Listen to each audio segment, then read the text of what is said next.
పెద్దపల్లి జిల్లా రామగుండంలో వర్షాలు తగ్గుముఖం పట్టడంతో వాతావరణంలో మార్పులతో జ్వరపీడితుల సంఖ్య పెరిగింది.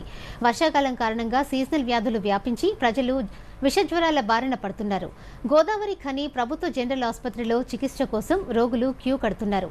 రోజుకు 1400 నుండి 1700 ఓపీలు నమోదవుతున్నాయని వైద్యులు తెలిపారు.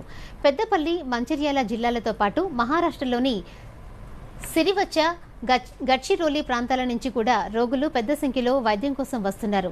దీంతో ఆసుపత్రి ఆవరణ, ఓపీ, ల్యాబ్ వార్డుల్లో రద్దీ ఎక్కువగా ఉంటుంది. వర్షాలతో పరిసరాలు అపరిశుభ్రంగా మారి దోమలు, ఈగలు వ్యాపించడం, కలుషిత నీరు, అశుద్ధ ఆహారం తీసుకోవడం వల్ల జ్వరాలు వస్తున్నాయని వైద్యులు చెబుతున్నారు.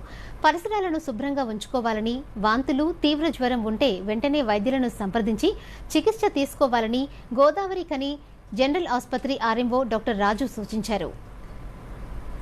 చలి అట్లా ఒకే రోజు అంటే సడన్గా వాతావరణ మార్పుల వల్ల విషజ్వరాలు లాంటివి వచ్చే ప్రబలే అవకాశం ఉంది. అది విషజ్వరాలు ఏంటంటే నార్మల్గా ఏంటంటే ఇమ్యూనిటీ మన బాడీ రియాక్ట్ అవుతుంటుంది. వెదర్కి ఇట్లా రియాక్ట్ అవ్వడం వల్ల ఇమ్యూనిటీ వ్యాధి నిరోధక శక్తి అంటారు. దానివల్ల కొంచెం జ్వరము, ఒళ్ళు నొప్పులు వచ్చే అవకాశం ఉంది. ఈ మలేరియా, డెంగ్యూ అండ్ టైఫాయిడ్ అంటే ఇవి ప్రబలే అవకాశం ఉంది. కాబట్టి ప్రజలు అప్రమత్తంగా ఉండాలి.